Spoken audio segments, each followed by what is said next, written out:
Ahí sí, ahí sí. Ahora sí, voy a empezar de nuevo. Bienvenidos todos. Eh, entonces, ahora sí, voy a empezar de nuevo.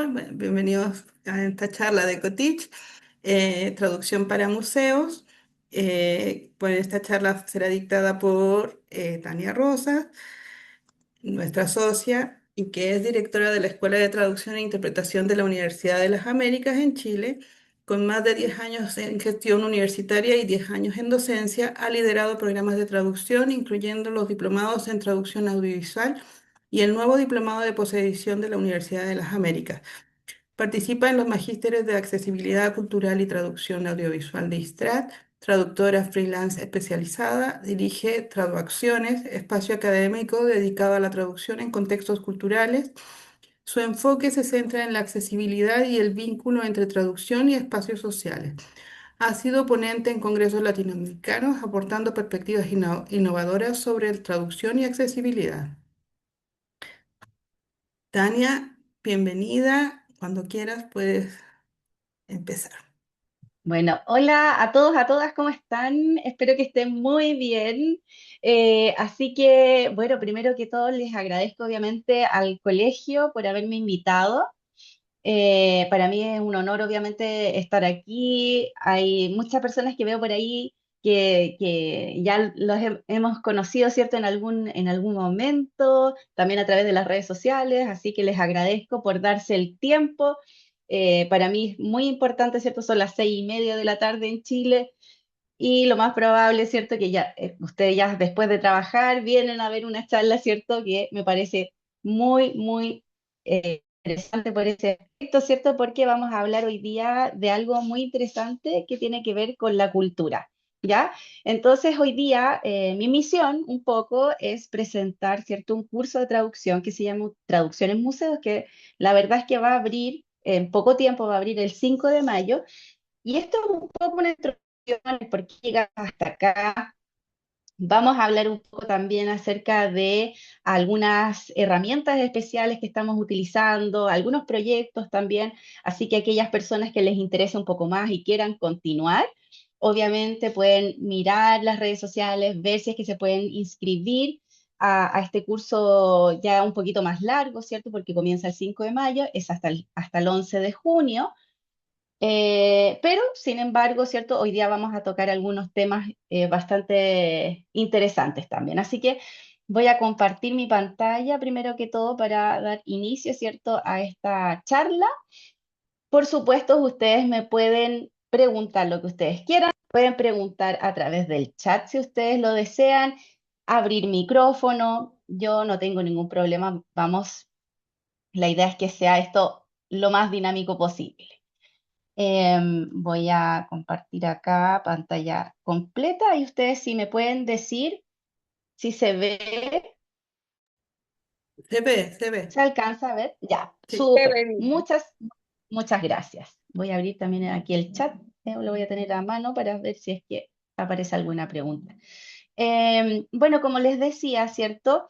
Mi nombre es Tania Rosas y la verdad es que hoy día vamos a ver un poco acerca de esta introducción a este curso en particular de museos, que la verdad que ha sido un trabajo arduo que hemos llevado a cabo con algunos colegas y que esta sería una cuarta versión, no es la primera vez que hacemos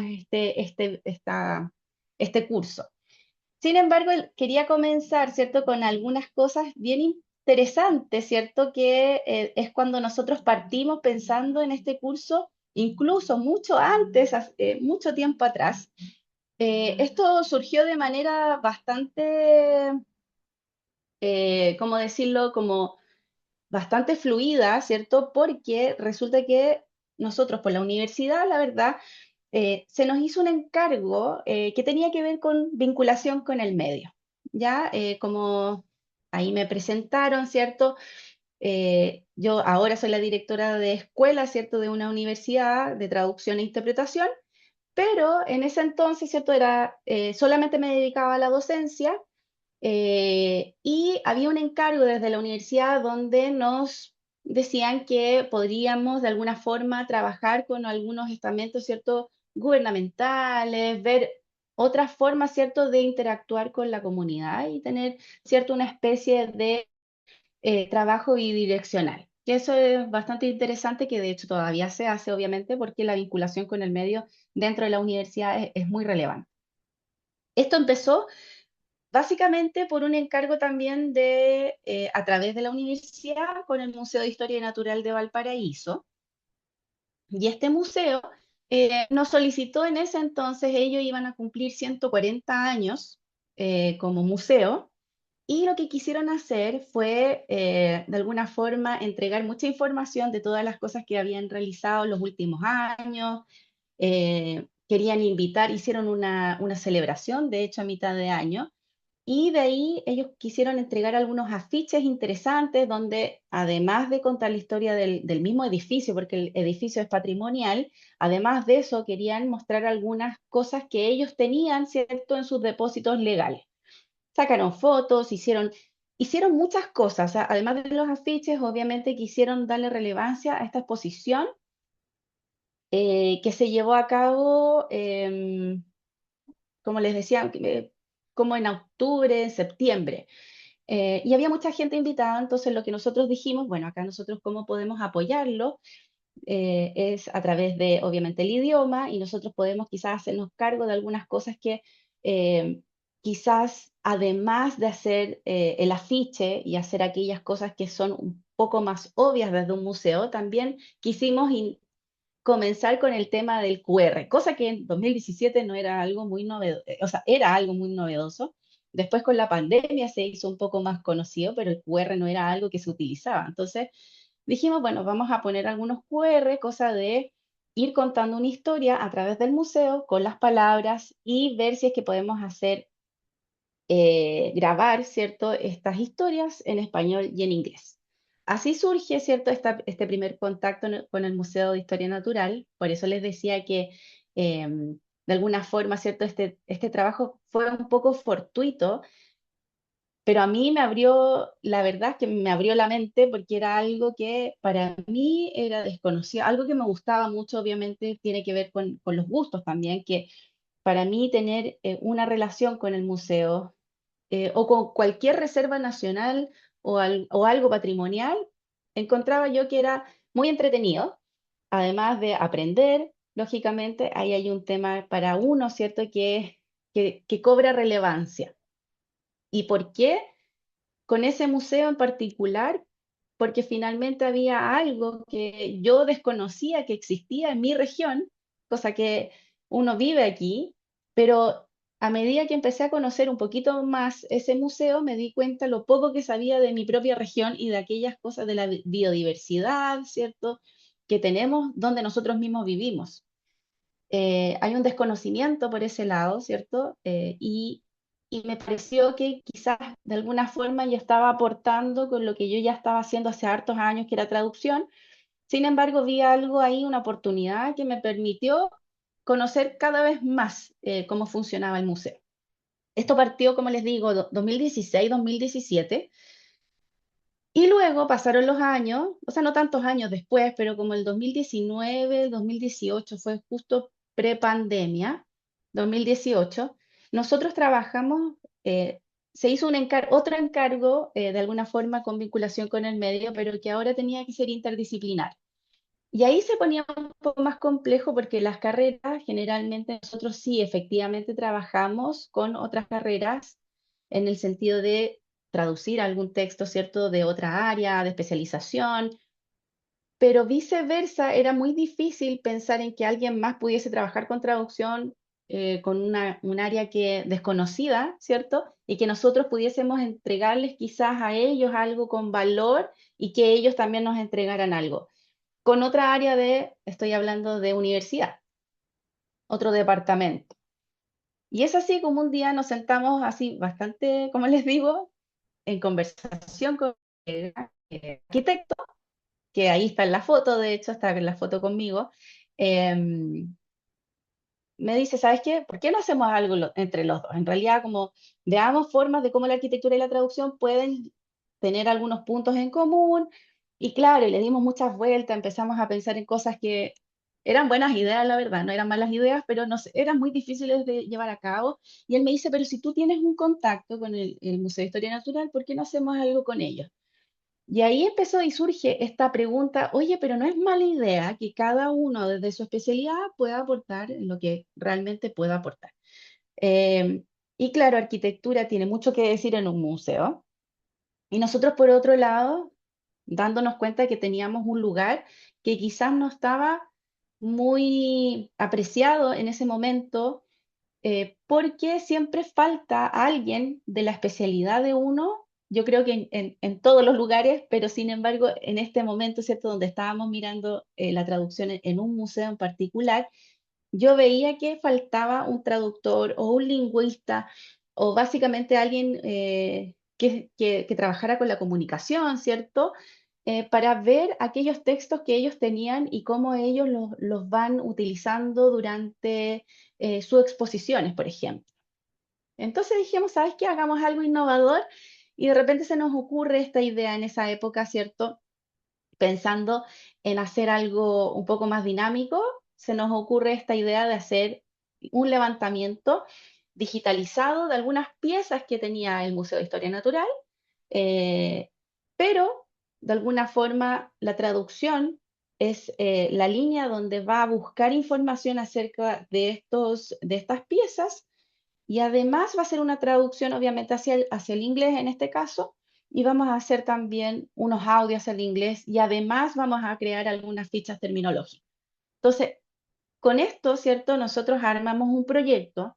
Este proyecto nace de un poco de esta conversación. Conversamos con algunas personas, ¿cierto? Que teníamos cerca, algunos presidentes, por ejemplo, de estudiantes. También incorporamos algunos alumnos de último año, cada uno obviamente en su área, y además algunos docentes. Entonces, lo que hicimos fue, primero, antes de hacer todo esto, vamos a preguntar si el Museo de Historia Natural está interesado, eso es lo primero.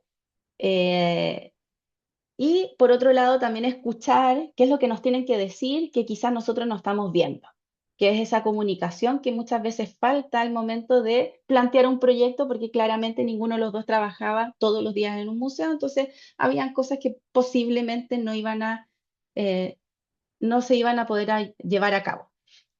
Y es así como ellos nos aceptaron el proyecto, les gustó mucho el proyecto, pensando también es que era interdisciplinar, que yo creo que esa es una de las cosas que se valora más, de hecho. Y lo que finalmente terminamos haciendo es que mi colega era excelente haciendo fotogrametría, era hacer digital cualquier pieza, sacarle tantas fotos, ¿cierto? Hacer como rodear la pieza con fotografía y luego subirla, ¿cierto? A un software en específico, donde esas piezas se juntan y hacen que se haga tridimensional. Y uno puede, lo interesante de esto es que uno lo puede ampliar, lo puede achicar, puedes ver los detalles, puedes como... entonces nosotros empezamos a decir, oye, qué entretenido esto, yo también quiero aprender. Nuestros estudiantes querían aprender, los alumnos querían aprender también de, por ejemplo, de investigación, que tampoco sabían tanto investigar, entonces nosotros les enseñamos a investigar un poquito más a los estudiantes de arquitectura y así se hizo como un grupo bastante donde cada uno iba a aportar desde su mirada, pero también tenía las ganas de aprender. Así que tuvimos la suerte de hacer todo este trabajo y comienzo por esta anécdota o esta historia, porque de alguna forma es ahí donde nace, bueno, nace Traducciones paralelamente y nace también de alguna forma este curso de traducción en museo sin saberlo todavía, porque hasta ese minuto, ¿cierto?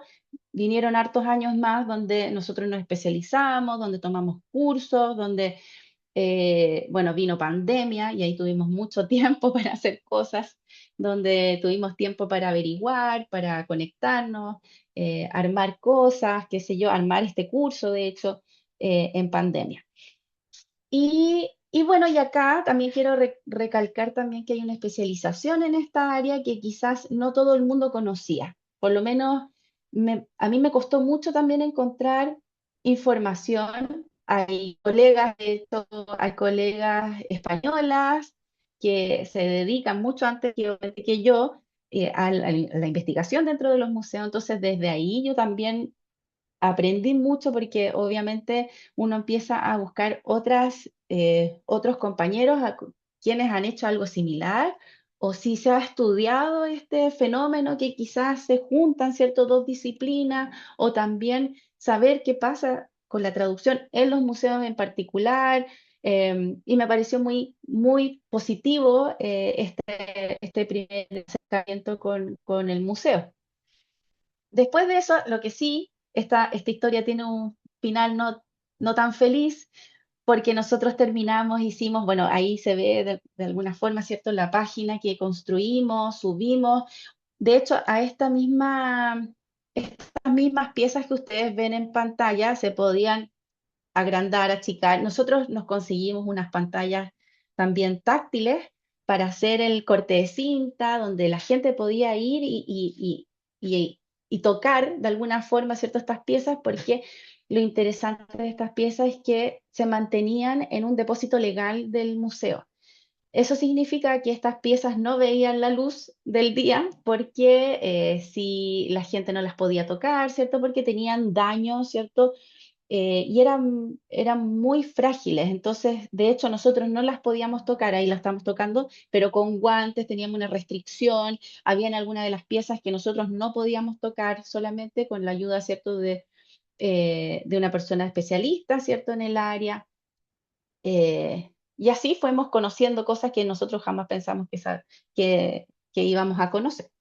Pero digo que tuvo un final un poco triste porque cuando hicimos todo esto, entró pandemia. Entonces, cuando íbamos a cortar la cinta, lamentablemente nos fuimos para la casa y nos encerramos por años. Entonces, de alguna forma nosotros pudimos, sí, efectivamente mostrar un poco lo que hicimos, pero nunca lo pudimos hacer de la forma que bueno, que quisimos en esa fecha, ¿cierto? Aquellos estudiantes egresaron, ustedes saben, estuvimos mucho tiempo en pandemia y encerrados. Así que, bueno, desde aquí, como les digo, nace algo bastante bonito. Y creo que el grupo humano con quienes trabajamos en esa época también, creo que para ellos fue muy importante también. Continuando, bueno, hoy día, en base a lo que les acabo de comentar, vamos a ver un poquito acerca de algunas cosas que son bastante interesantes que tiene que ver con el museo de hoy en día. ¿Qué cosas se traducen en los museos? Que también es súper interesante saber qué cosas. O sea, uno se imagina ya, voy a traducir un folleto y no hay mucho más. Hay muchas cosas que se pueden traducir dentro de un museo. ¿Cuál es el perfil o este nuevo perfil, entre comillas, que existe del traductor y del intérprete? ¿Qué necesitamos saber para entrar a, a un trabajo como este? ¿Dónde busco trabajo? Que esa es otra cosa que es también es importante para nosotros como profesionales, cómo buscar trabajo en esta área. ¿Cuáles son los desafíos más relevantes también al momento de hacer unas traducciones o de aquellas cosas que uno tiene que tener un poco más de consideración? Y finalmente vamos a hablar del curso en sí, de sus módulos, así que vamos a partir con eso. Como les decía, ustedes pueden preguntar lo que quieran a través del chat eh, y también me pueden, obviamente, interrumpir cuando a ustedes les parezca que haya algo que quieran preguntar. Vamos a continuar.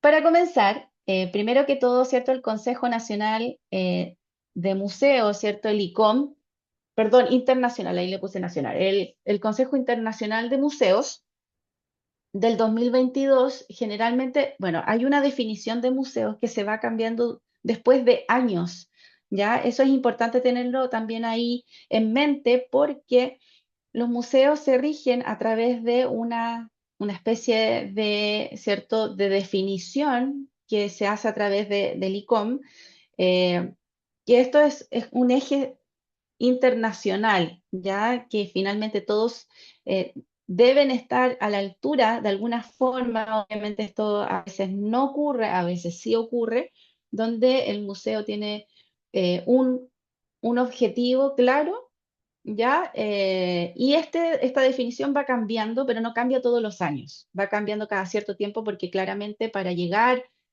a tener una definición como esta, que es bastante ambiciosa, se tienen que cambiar algunas políticas, por ejemplo, en los mismos países. Muchas veces hay instituciones que, que tienen más recursos que otras, ¿cierto?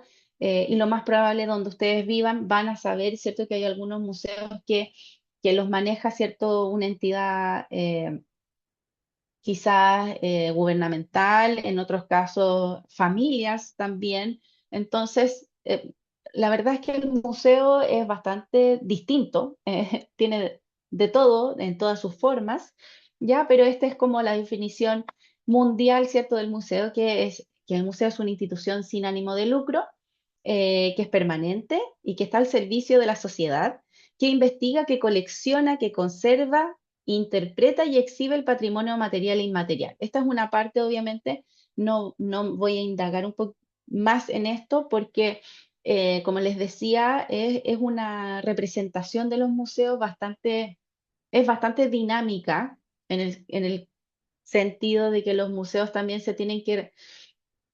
tienen que ir de alguna forma eh, actualizándose, ¿cierto? Pero por otro lugar, ¿cierto? Tenemos a esta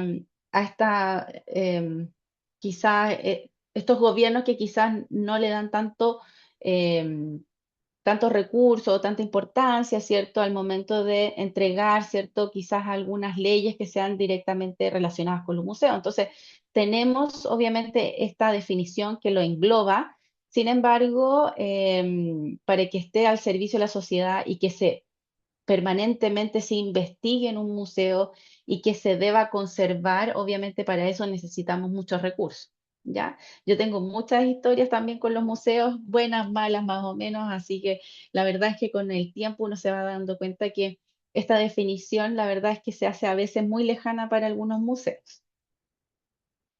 Em, Sin embargo, lo que sí quiero rescatar es que los museos tampoco son individuales. Esto uno piensa que los museos son como una institución lejana a la sociedad y la verdad es que no es una representación de nuestra propia sociedad. Entonces nosotros también nos vemos de alguna forma reflejados en estos museos. ¿Y qué cosa podemos nosotros traducir o qué material de alguna forma podemos traducir o interpretar, ¿cierto?, dentro de un museo? Acá hay algunas cosas súper interesantes porque tenemos harto material para traducir.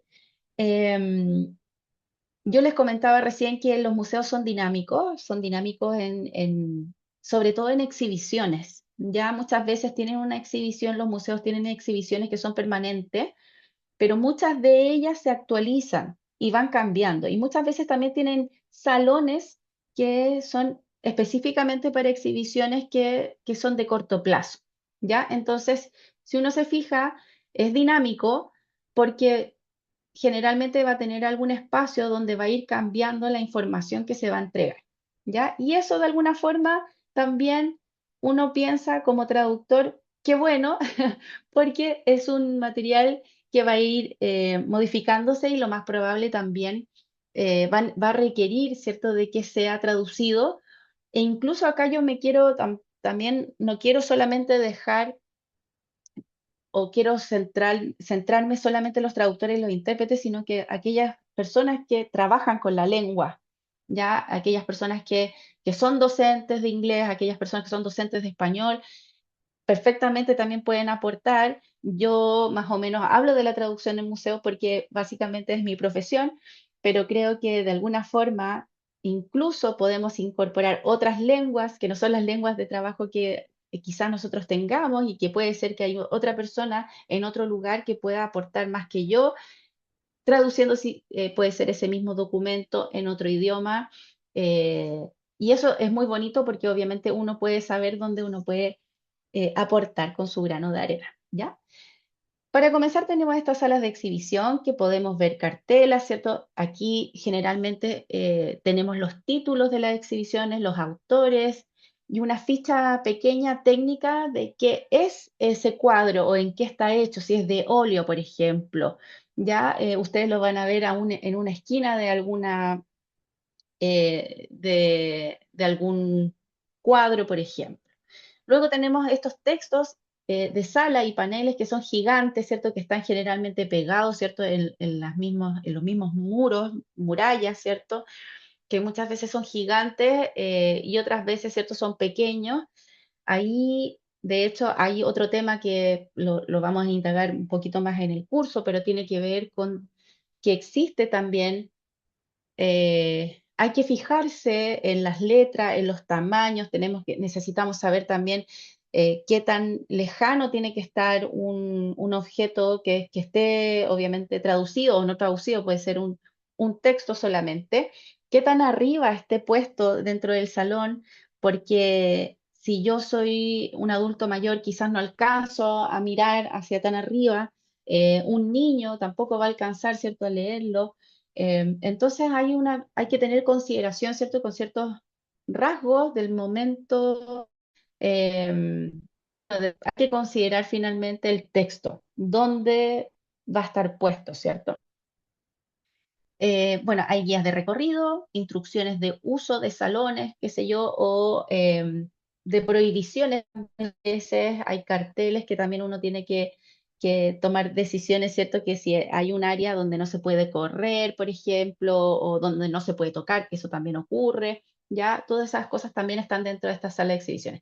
Materiales impresos generalmente son los folletos, los trípticos, los catálogos de exposiciones, los programas de actividades, las guías educativas. Ya acá hay un montón de material impreso que se entrega. Muchos museos también están dejando el material impreso, no todos, ya porque el material impreso también tiene una fuerte, ¿cómo decirlo? Como un fuerte impacto al momento de tú entrar en algún museo, cuando te entregan algo, de alguna forma tú puedes ver, por ejemplo, un mapa.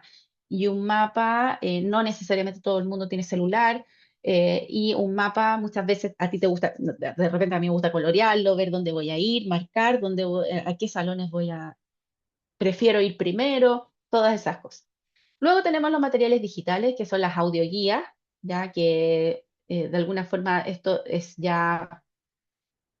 un texto hablado, ¿cierto? Donde uno va a tener la posibilidad de ponerse unos audífonos, ¿cierto?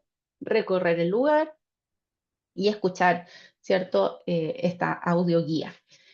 Hay aplicaciones móviles, videos, subtítulos, doblaje, por eso también es interesante que acá se empieza a juntar, ¿cierto?, la traducción audiovisual, los códigos QR, que sean multilingües, ¿ya? Y luego tenemos las plataformas en sí, que son aquellas que uno va a buscar, ¿cierto?, en Internet, como por ejemplo los sitios web que son oficiales de los lugares, para saber, ¿cierto?, a qué hora abren, a qué hora cierran, dónde está ubicado, las redes sociales que van cambiando siempre, los newsletters y el contenido institucional propiamente tal, ¿ya? Además de investigaciones también que ellos hacen y que también ellos lanzan y que me ha tocado también hacer algunas traducciones con ellos en ese aspecto. Además de eso, además del texto en sí, nosotros generalmente decimos, bueno, pero ¿qué más hay? O sea, ya está toda esta parte como más escrita, pero ¿cómo puedo aportar yo y qué es lo que puedo saber yo que puedo aportar? A través de este curso que les comentaba que es de traducción en museos, como nosotros estuvimos trabajando mucho tiempo con el tema de 3D, hay un módulo, de hecho, que solamente vemos partes de 3D y que básicamente esto es súper interesante porque hay réplicas que se pueden realizar y esto uno lo puede, o sea, no necesariamente soy yo la persona que tengo que hacer la réplica, pero sí efectivamente son ideas que pueden aportar a un proyecto que uno puede entregar. Y si uno lo sabe hacer, mejor aún todavía, pero sobre todo ahora que las impresiones 3D, cuando yo empecé a mirar todo esto, eran imposibles de hacer. Ahora se nota que es mucho más fácil de poder conseguir impresiones 3D, ya no es tan difícil. Sin embargo, creo que ahí también uno puede hablar con los museos, ¿cierto? Y ver posibilidades de hacer quizás algo en 3D que ellos lo puedan externalizar también o que uno pueda aportar haciendo este recurso táctil en 3D. Pero lo interesante es que este recurso táctil, en los casos, que eso también lo vamos a profundizar un poquito más en el curso, Los objetos que no se pueden tocar, que voy a basarme un poco en la historia que recién les comenté, muchas veces hay recursos que uno no los puede tocar, ¿ya? Entonces, el hecho de tener esos recursos en 3D hace que las personas puedan tocarlo. E incluso los recursos en 3D son tan importantes, no solamente para que uno lo pueda tocar, sino que también hay ciertas personas que aprenden mejor tocando. ¿Ya? Hay, por ejemplo, los niños les encanta aprender, ¿cierto? Que generalmente van a tocar las cosas. En los museos no ocurre tanto eso. Es más peligroso, ¿ya? Pero sí existe la posibilidad de hacerlo y también además aquellas personas ciegas, ¿cierto? Que también no tienen la posibilidad de tocar todas las cosas dentro de un museo, pero sí puede haber un espacio, ¿cierto? Para estos recursos 3D donde el traductor pueda trabajar con una audiodescripción. Y esta audiodescripción puede ser guiada. Y eso es súper interesante porque ya tenemos un material que podemos utilizar y podemos, además de eso, audio describir aquel recurso táctil acercarlo lo que más se pueda a la persona que quiere conocer ese objeto. ¿Ya? O sea, e incluso uno puede llegar como a conocer cosas que ni siquiera están en ese propio museo. O sea, puede ser que uno quiera saber cómo son las pirámides de Egipto y no necesariamente necesito ir a Egipto, pero sí lo puedo tener como recurso táctil. Bueno, también tenemos los subtitulajes, obviamente que en aquellas cosas que son más con una accesibilidad de video, ¿cierto? Audioguías, ¿ya? Y la accesibilidad para personas sordas con dificultad auditiva, muy, muy relevante en estos tiempos, sobre todo si es que se va a utilizar, por ejemplo, hasta en las páginas web. Eh, entonces, hay espacio que nosotros no hemos visto donde nosotros podemos aportar. Además, la lengua de señas, por supuesto, ¿cierto? Para aquellos intérpretes que saben lengua de señas, ideal, obviamente, o si uno quiere aprender también, hay una posibilidad. El lenguaje claro también es esta adaptación textual para públicos con diversidad funcional cognitiva y para niños también. Y además para adulto mayor que muchas veces les dificulta comprender algo. Incluso creo que el lenguaje claro de alguna manera, en los museos, sobre todo en los museos que son grandes, a veces falta alguien que haga estos cambios, porque muchas veces, no sé si les ha pasado, pero vamos a un museo y no sé, son 3 horas de recorrido y yo en la mitad realmente estoy muerta. Entonces también me viene bien, ¿cierto? Saber que existe un texto y que puede ser también de manera digital, que está el texto completo, pero también puede ser que realmente a mí me interesa más ir a una escultura que está más allá, pero también quiero ver en el recorrido también algunas cosas y sí quiero aprender, pero no puedo, no tengo tanto tiempo quizás como para hacer. ¿Ya? Entonces el lenguaje, claro, viene como a solucionar también varias cosas. Los QR y las aplicaciones, por supuesto, los contenidos multilingües que sean accesibles desde el móvil, son impresionantes y es algo que nosotros perfectamente podemos ofrecer, ¿cierto? Y es lo que los museos también se han ido acercando un poco a ese estilo, ¿cierto? Allá de la forma de que aquella persona que va al museo tenga la libertad de poder moverse como quiere, ver algunas cosas primero y después se devuelve, ya que tenga cierta libertad. Así que por eso es cierto que el móvil de alguna forma se vuelve importante en toda esta interacción.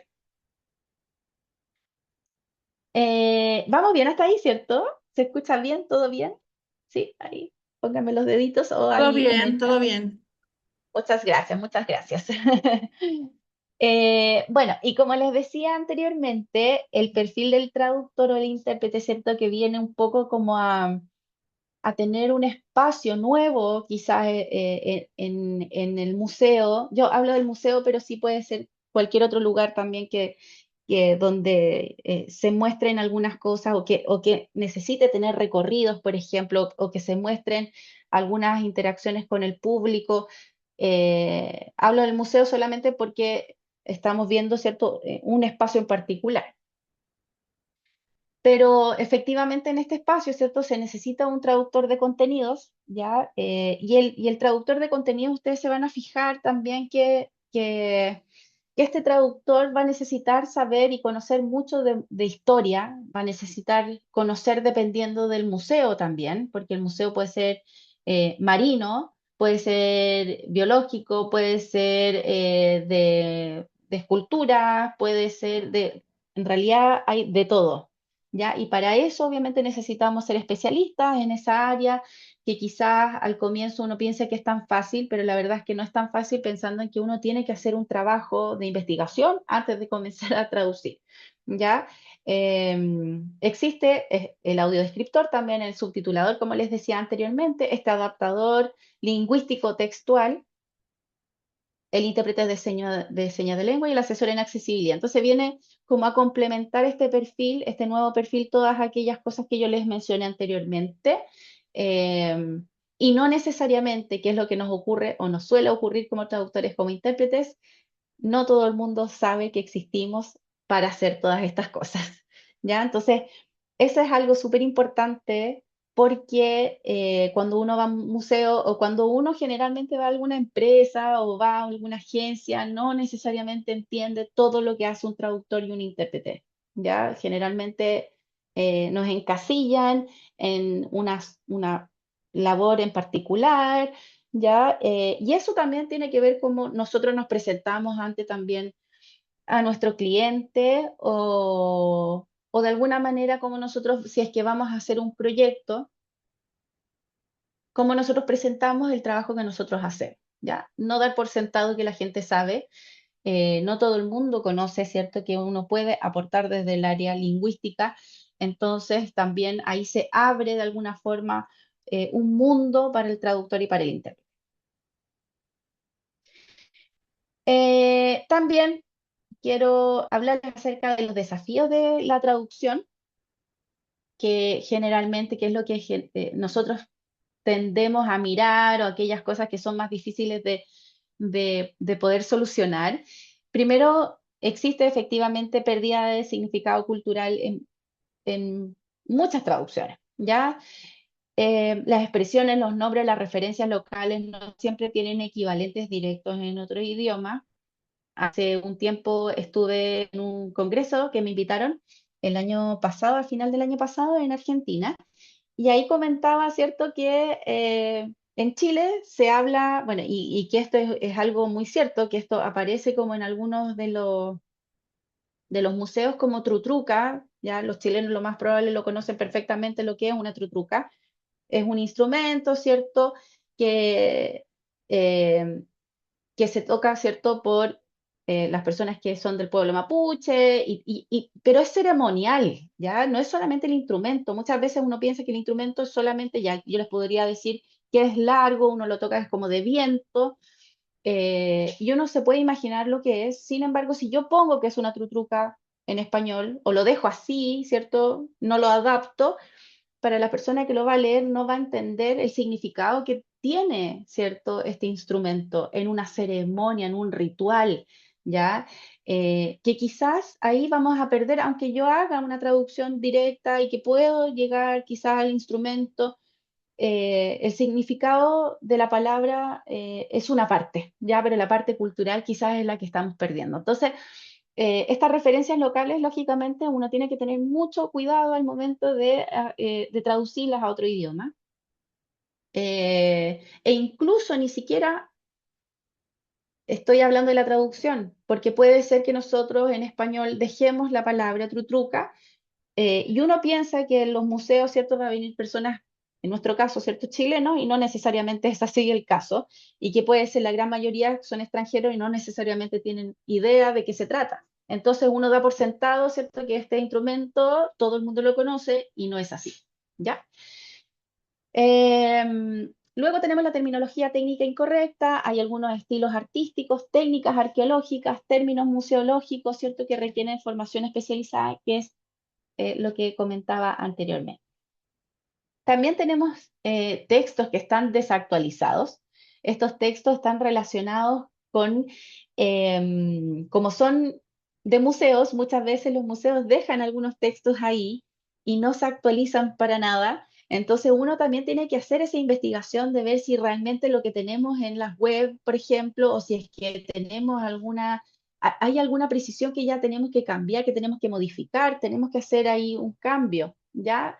Y eso es importante y por lo mismo, ¿cierto? Se requiere alguien que realmente esté en contacto con la lengua para determinar esa modificación.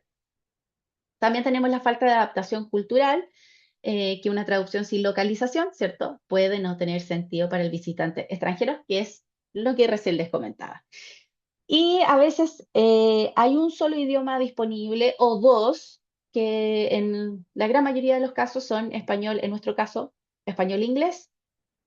Sin embargo, también, además de incluir quizás en nuestro caso, ¿cierto?, el mapudungún, podríamos perfectamente incluir, ¿cierto?, a usuarios, ¿cierto?, de la lengua de señas, podríamos agregar braille, se puede agregar en otros idiomas, ¿ya? O sea, también uno puede hacer de alguna forma un catastro de quiénes son los visitantes de ese museo, ¿ya?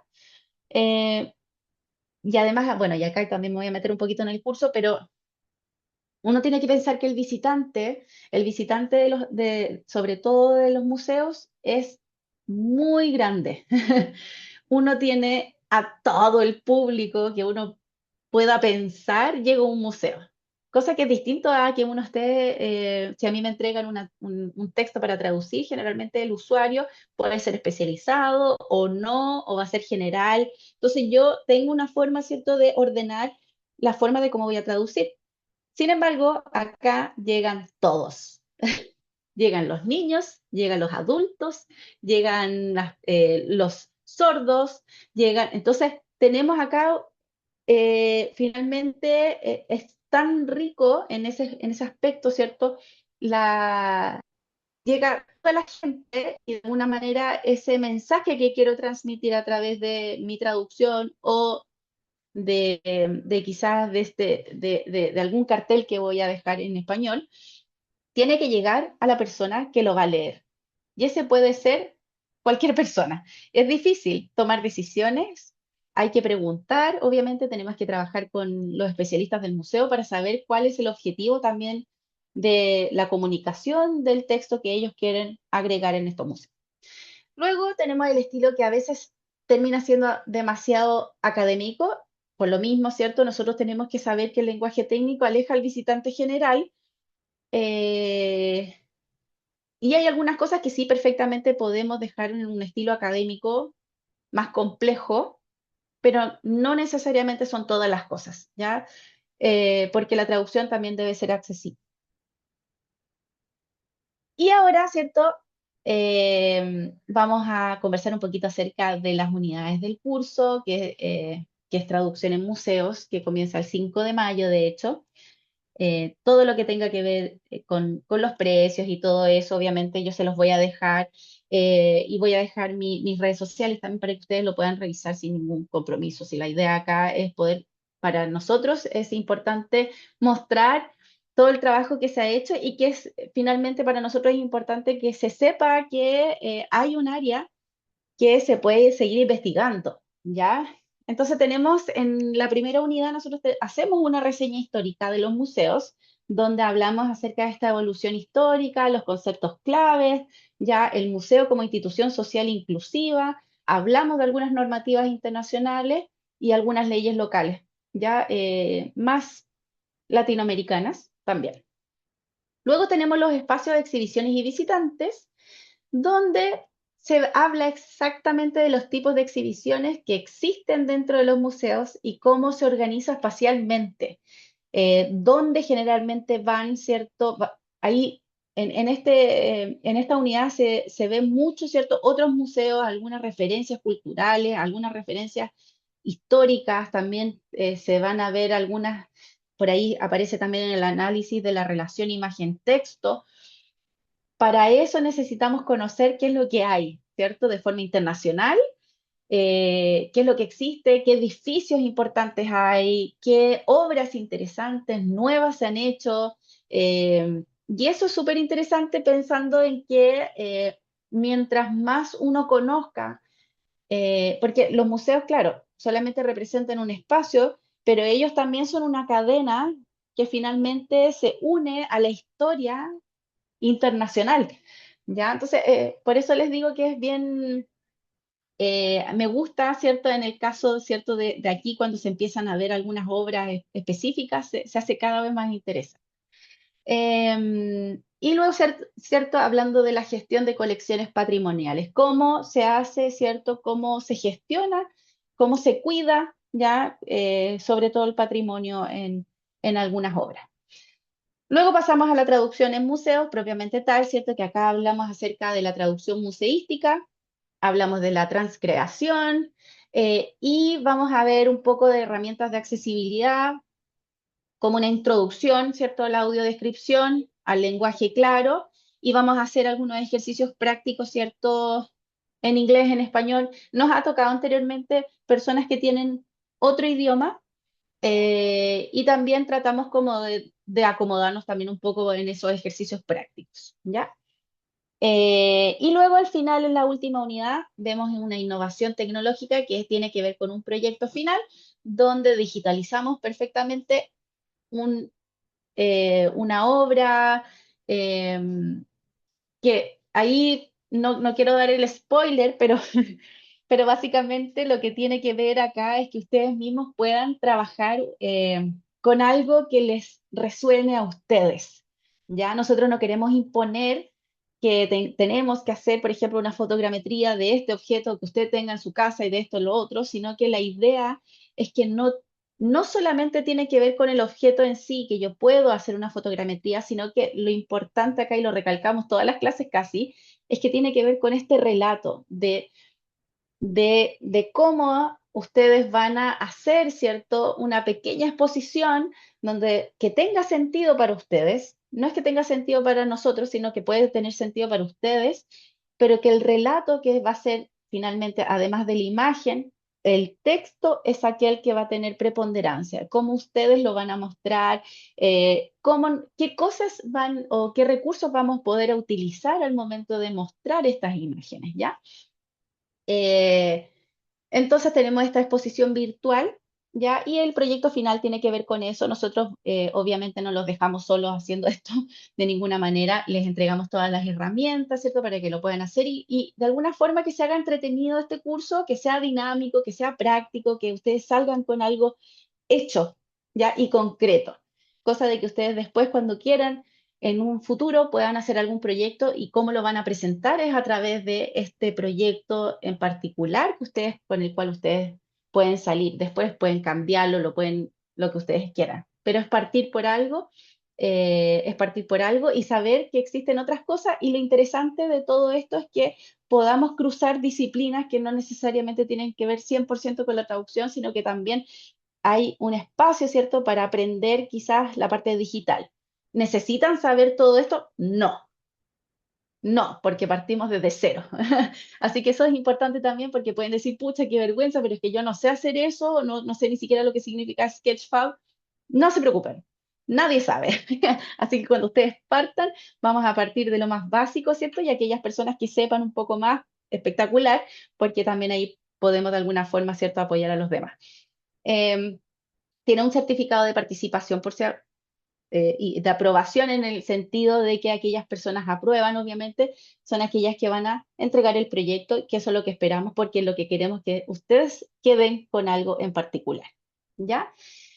Eso. Además, y por ahí, antes de terminar, quería mostrarles, bueno, les voy a mostrar primero el grupo humano que me acompaña, porque antes de mostrarles quizás un ejemplo, ¿cierto? Que de las cosas que se han hecho en este curso.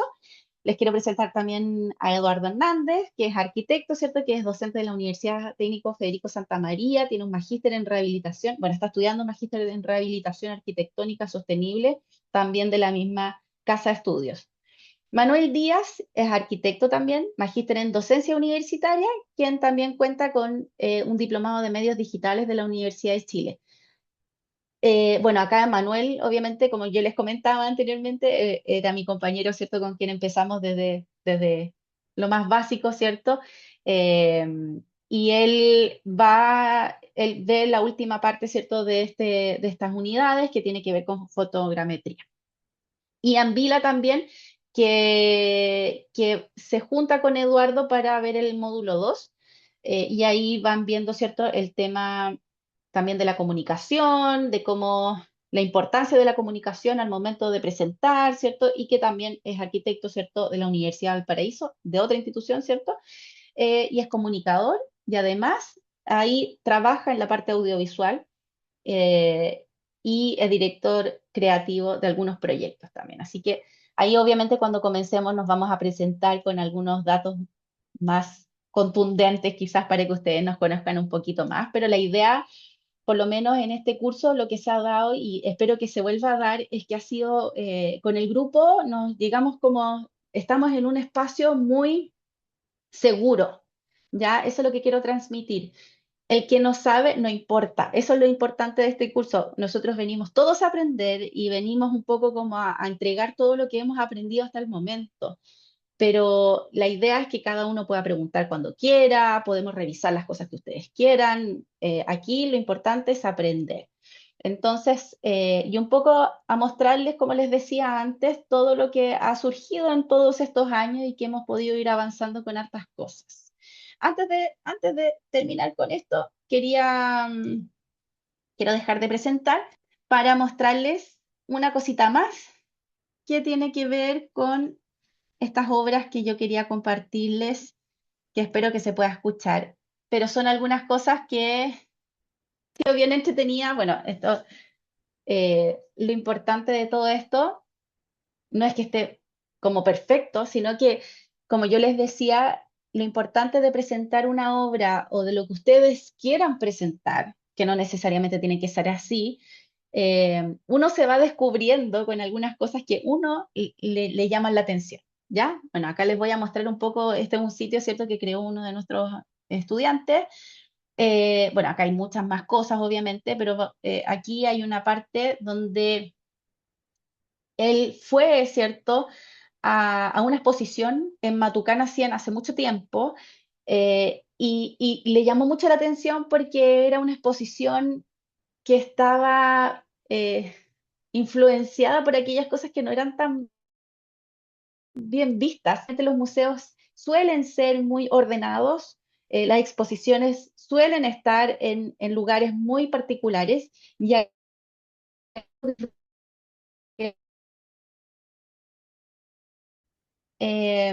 ay, mi conexión ahí se parece que se estuvo inestable en un segundo. Que te perdimos un ratito. Sí, sí, disculpen. Que esta exposición es disruptiva, ¿cierto? Pensando en cómo se muestra en una exposición muy diferente a lo que nosotros estamos acostumbrados a ver. Y finalmente lo que se muestra es lo feo, ya es lo que te da miedo, son aquellas cosas que tú no quieres ver, ya. Y esto es interesante porque, claro, finalmente lo importante es que se tomaron muchas fotos de aquellas cosas que eran desagradables hasta ver y nosotros estábamos como muy expectantes cuando nos contaba, ¿cierto? Ya tengo la idea, sé lo que voy a hacer y terminamos viendo algo terrorífico. Sin embargo, hay algo que viene a contar una historia que claramente lo entretenido de esto es que hay imagen, hay expresión. Acá no hay 3D, sí, pero hay en esta página sí, sí existe 3D, pero en otro lado. Pero básicamente les quería comentar que acá, por ejemplo, le agregamos la transcripción. Bueno, él le agregó un audio descriptivo, no sé si se escucha. En esta página corresponden a fragmentos de la exposición de la ¿No se película escucha? La Sí, sí. Plaga. La foto número 1, de izquierda a derecha, muestra la entrada a la sala de exposición. Las paredes y el techo están pintados de color negro mate. Sobre la pared izquierda cuelga un lienzo de gran tamaño, en posición vertical. El lienzo presenta una pintura colorida y expresiva con el título, La Plaga, escrito en letras grandes de color rojo anaranjado en la parte superior. El fondo de la pintura representa Se fijan que acá hubo una audiodescripción, ¿cierto?, del primer cuadro. Luego hay una transcripción de toda la parte en español que está acá.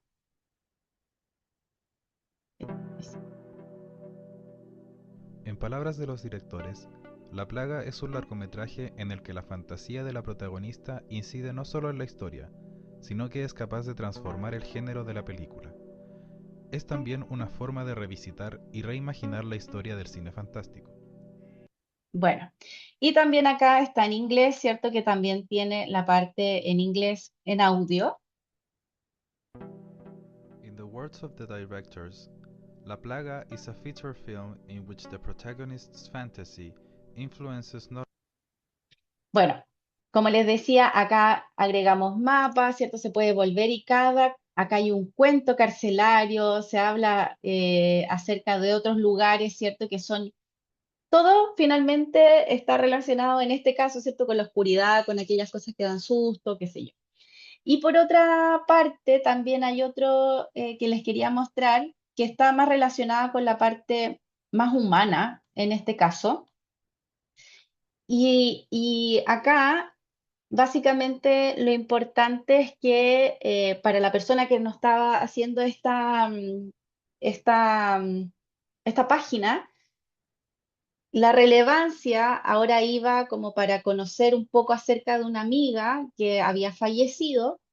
Eh, y la idea principal de esta página, más allá, ¿cierto?, de lo que ustedes pueden ver aquí, es que la persona que fallece es amiga, obviamente, de la persona que hizo el portal, pero eran artistas. Entonces, lo que hicieron es que ella deja un espacio para que los amigos artistas puedan, de alguna forma, recordar a esta amiga que acaba de fallecer, bueno, hace unos años, y cada uno de ellos tiene una forma de representar ese dolor a través de estas imágenes. Entonces, se habla sobre la persona en particular, quién fue, ¿cierto? Pero esta página está hecha para aquellas personas que la conocieron. Entonces, o aquellas personas que no la conocen, pero quieren enviar una carta, por ejemplo, que quisieron colaborar y participar en esta página y le escriben a ella dejando algo más allá que es muy bonito. Hay cartas también donde se puede dejar un espacio que quien sea que quiera, ese espacio es para ella, donde se puede abrir una forma también, un buzón. ¿Ya? Solo eso quería mostrarles, pensando en que son formas de expresión, de conocer un poco, que los museos no necesariamente son tan rígidos, que también es una forma de mostrar lo que uno quiere mostrar. Y de alguna forma ahí, en cada uno de ellos, se expresó en español, en inglés, con audiodescripción. Se agregaron en algunos casos cosas en 3D, bueno, en todos les solicitamos 3D, para que todo esto fluyera, ¿ya? Pero lo más importante de esto es cómo es adentrarme en algo que quizás yo no sé mucho acerca de esto, pero de alguna forma, ¿cierto? Puedo colaborar con lo que yo ya sé hacer, ¿ya? Nada, agradecerles obviamente el tiempo por haberme escuchado. Y por supuesto, yo acá lo habíamos conversado anteriormente con Katy, con quien me habían invitado. Vamos a dejar un código de descuento también para aquellas personas que estén hoy día y que quieran participar y sumarse a este curso que parte el 5 de mayo. En el formulario, bueno, ahí lo dejé con el QR acá. Hay una parte donde dice código de descuento y ustedes pueden poner intro, ¿ya? Introducción, ¿cierto? A este curso. Le ponen intro y automáticamente, ¿cierto? Vamos a generar este 15% de descuento para aquellas personas que quieran tomar este curso. También, además, me pueden seguir, ¿cierto? A través de Instagram, de LinkedIn, el nombre es Traduacciones. Y además tenemos un correo también que es traduacciones@gmail.com, que ustedes pueden también preguntar si no están seguros, si quieren esperar para después. Bueno, todo eso no sé si es que, me imagino que vamos a tener otra versión, pero no lo sé. pero por ahora lo único que hasta el momento lo hemos hecho una vez al año, eh, y ha sido una linda experiencia, creo, para nuestros estudiantes, para nosotros mismos también. Siempre es muy agradable poder prestar todos estos servicios pensando en todo lo que hemos aprendido a lo largo del tiempo, y además es importante saber que existen otras cosas que están relacionadas a la traducción, que están relacionadas a la interpretación y a los expertos en la lengua, y que son cosas que quizás nosotros no hemos ido por ellas, no hemos ido a explorarlas, pero existe la oportunidad y existe ese espacio para poder hacerlo. Así que eso. Dejo ahí el espacio para preguntas, para lo que ustedes quieran, así que ahí doy la palabra y nuevamente muchas gracias por la invitación.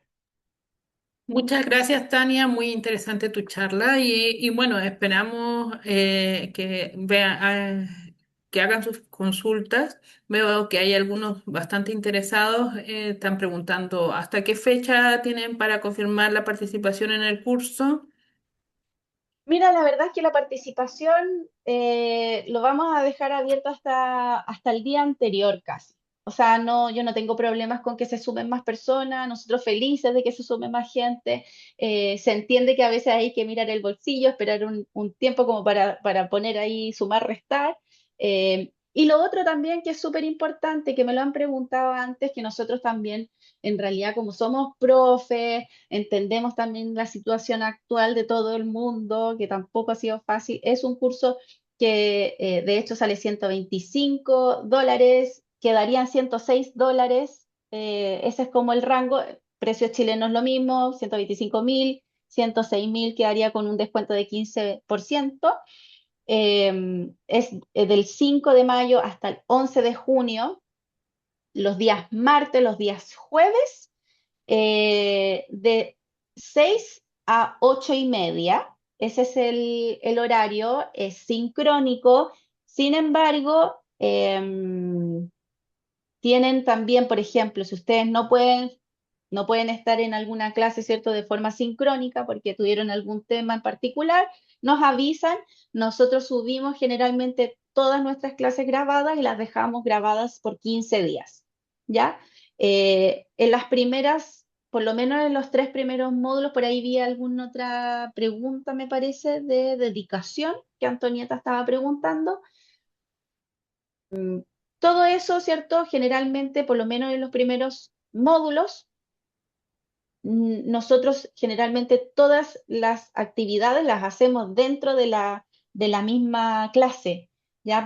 Para no generar tanto estrés, podemos quizás, si es que no alcanzamos por el tiempo, desarrollamos alguna parte más que la otra, ¿cierto? Y puede ser que si no alcanzamos a terminar ahí, podemos decirle, bueno, lo vamos a revisar, tienen un tiempito más para mirar esto, lo revisamos la próxima clase, cosas así. Quizás el que más tiempo va a tener y va a requerir va a ser el último módulo, por supuesto, pero que es el módulo más complejo, pero sí lo que hicimos, que anteriormente nos pasó, que por tiempo Te perdimos, de las Tania. herramientas, qué sé yo, y lo que hicimos también, Tania, ahora sí, ahora sí, sí, sí, sí, sí. ahora sí, ya. Sí, no Sobre el sé. último, estabas hablando sobre el último módulo, que habían hecho algo Sí, muy interesante. sí, Ajá, que van unos módulos de los software. ¿Usted me escucha? sí, Sí, ya. sí. Que hemos grabado algunos módulos también como para adelantarnos a ese curso, entonces de alguna forma como para dejar en claro que van a tener durante todas las clases, ¿cierto? Que pueden adelantar obviamente la última parte que quizá es la que uno finalmente tiene este proyecto, ¿cierto? Pero nosotros lo tenemos súper considerado. La idea es que tratar de no estresarse mucho con esto y que saquen lo mejor posible, ¿ya? Nosotros los vamos a guiar, de hecho, ustedes van a ir avanzando, nos muestran los avances, nosotros les damos feedback. Si quieren ver, como les decía, grabamos todas las clases porque también puede ser que haya una clase con mucha información y quieren verla de nuevo, no hay problema, la subimos y así. Tratamos también de cuidar, obviamente, para que todos salgan de alguna manera con mucho material y con toda la información. Muy interesante. ¿Alguna otra consulta tiene alguno? ¿Dónde suben las clases? Pero eso es Ah, de la plataforma. sí, Ani mira, quiere. nosotros lo subimos, nos hacemos un Google Classroom y en ese Google Classroom les damos obviamente el código para que entren, puedan ver las clases, subimos el material ahí mismo, siempre en un lugar para que todos tengan acceso. Fecha de término por ahí, el 11 de junio, 11 de junio, ya Yo del tengo una 5, duda. sí, por Yo tengo favor, Sí, una dime Ani, duda. Alina. habla. ¿Puedes Eh, prender tu cámara para que te veamos? ¿No la tengo prendida? Ah, Sí, la sí, tienes prendida. sí, Ah, ok. sí, estoy. Sí, Es que, chao. ¿sabes qué? Es que me interesa bastante, me gustaría aportar con otro idioma, obviamente, para ayudar a hacer traducción ahí mismo, pero en otro idioma. Y Perfecto. em, no puedo desde el 5 de mayo, ¡Ah! porque estoy en clases de alemán. Entonces, estoy colapsada. Y termino el 9 de junio, entonces Ah, no Oh, es posible. justo también. Entonces, mira, ahí si tú quieres que podamos revisar tu caso y todo, lo podemos ver. Escríbeme al correo y ahí tú me cuentas más o menos cómo ya. estás, Sí. cuánto Ahí tiempo te le estás cuento dedicando y me todo, cuentas todo y ahí yo cuento toda te la puedo dar historia, porque es una... una historia bastante larga en realidad. O sea, hablo italiano desde muy chica, porque mi abuelo era italiano, estudié en la escuela italiana, viví como 3 años en Italia, canto en italiano, hago casi todo en italiano porque amo el italiano, me encanta. Es muy, muy bonito. De hecho, hago clases de italiano porque me encanta Perfecto. que la gente aprenda italiano porque es un idioma, es muy fácil para nosotros hispanoparlantes y es tan bonito, es tan, tan bonito. Yo encuentro que es como cantadito, entonces me gusta mucho. O sea, mi amor por Italia es supremo. Bueno, y eso es muy bueno porque también hay muchos, muchos, muchos museos en Italia, entonces también Muchísimo, ahí por eso mismo, o sea, se podría hacer hay demasiado. algo, En claro, Florencia, en Milano, sería maravilloso, o sea, sería sí, muy, muy bonito. ¿Eh? tal Sí, sí, cual. manejando Mira, el... como te digo, exactamente, mira, mándame un correo y lo podemos ver y ahí yo te Ya, puedo comentar qué posibilidades ya, existen y todo. ok, Y sí, que también me que había otra, gustaría. sí, sí, sí, ahí lo hablo, no hay problema. Ujú, Y lo otro que quería comentarles también, que era algo que quizás justo ahí se me había olvidado, era que también es importante para aquellas personas que quizás están un poco complicadas en pagar como en un solo pago, esto también se puede conversar, me escriben, lo podemos ver, como les decía, nosotros somos docentes, entendemos las mm. situaciones que pueden estar pasando y que pueden ser dos pagos, no hay problema. Entonces, eh, todo es conversable, como les decía. Así que si están interesados y quieren conocer un poquito más, bienvenidos sean. Yo feliz, obviamente, de contestar todas aquellas preguntas. Por ahí, ¿quién más? Fecha de término, el 11 de junio. No sé si había algo más que están por Me parece que preguntar. no, por lo menos no en el chat, Súper. no hay. Si alguien más quiere abrir su micrófono, pero si no, eh, Ahí veo que habían hasta, bueno, agradecemos a Tania por esta interesante charla y por el descuentito que nos está ofreciendo, así que aprovechenlo. Y muchas gracias y nos vemos en otro sí, Tocotich. ¿Mm?